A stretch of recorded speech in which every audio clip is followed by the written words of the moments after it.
Masa pandemi adalah masa yang sulit bagi kita semua, memberi dampak multidimensi bagi setiap aspek kehidupan masyarakat. Inilah isu yang sedang dialami oleh Sanggar Budaya Saung Angklung Ujo. Pengeluaran yang tidak diimbangi oleh pemasukan tentunya menjadi beban bagi setiap pejuang ekonomi. Nama saya Taufik Hidayat Ujo, saya putra ke-9 dari Ibu almarhumah dan Bapak Ujo Ngala Genap.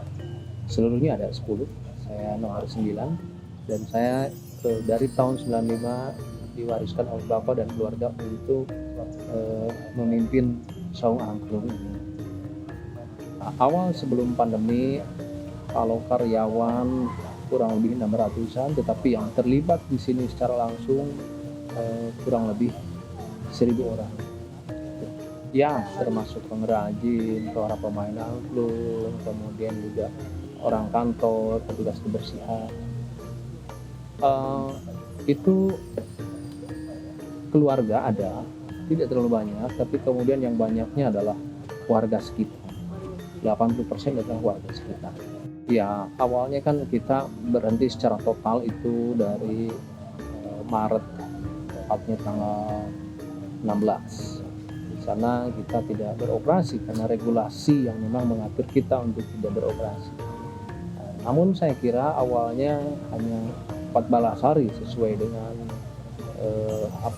regulasi yang pertama. Tetapi ternyata dibuka sebentar, kemudian ada regulasi baru lagi supaya pembatasan lagi, ada regulasi lagi, dan itu semua tentu sangat berdampak sehingga tabungan kita habis, karena bagaimanapun regulasi itu mengatur orang tidak berkumpul, tidak banyak orang, sedangkan pariwisata adalah bagaimana orang bisa berkumpul, bisa banyak orang. Sulit ya, kita terus terang serba salah. Kita mau ekspos, benar-benar ekspos, ternyata banyak orang hadir juga kan, itu menjadi melanggar daripada regulasi yang ada. Ya, jadi untuk promosi atau besar-besaran ekspos kita buka juga sulit, karena kami khawatir itu menjadi malah mengganggu pada regulasi-regulasi yang sudah ada. Kemudian juga cara-cara kami melalui virtual juga ada, tetapi itu tidak signifikan, tidak cukup mengakomodir sekian banyak orang yang terlibat di Saung Angklung ini.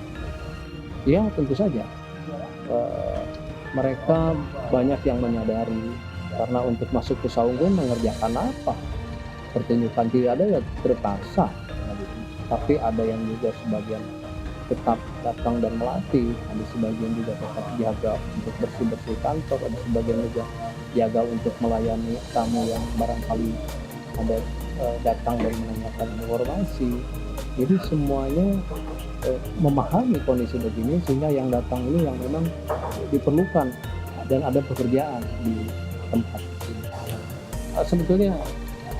Sebetulnya kondisi sekarang ini bukan hanya pemerintah, semua harus bisa guyup. Bukan saya aja yang kesulitan, meskipun Saung Angklung bisa dibilang kalau kita ada gunung terbalik begitu, yang paling kena dampak daripada pandemi ini secara ekonomi khususnya adalah pariwisata.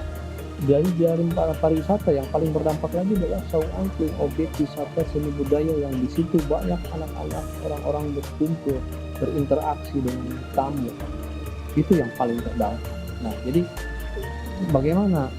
Saya tidak menuntut pemerintah, tapi ini adalah harus kerja bakti semua, kerja bareng semua, pentahelik semua harus, antara seniman, antara pelaku pariwisata, budayawan, pengusaha, pemerintah, ini harus bersama-sama menghadapi situasi ini. Misalkan salah satu kompaknya, pakailah ini ketika kita keluar, atau baca deh protokol kesehatan, baca yang namanya 3M, pakai masker, cuci tangan, jaga jarak, itu penting. Kalau gue semua seperti itu, insya Allah selesai semua persoalan.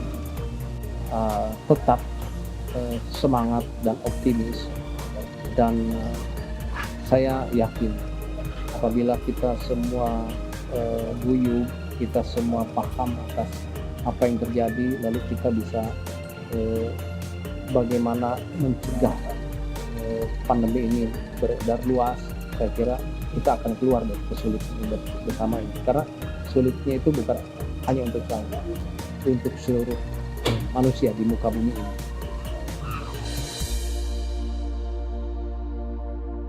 Bersama kami, Adorable Projects.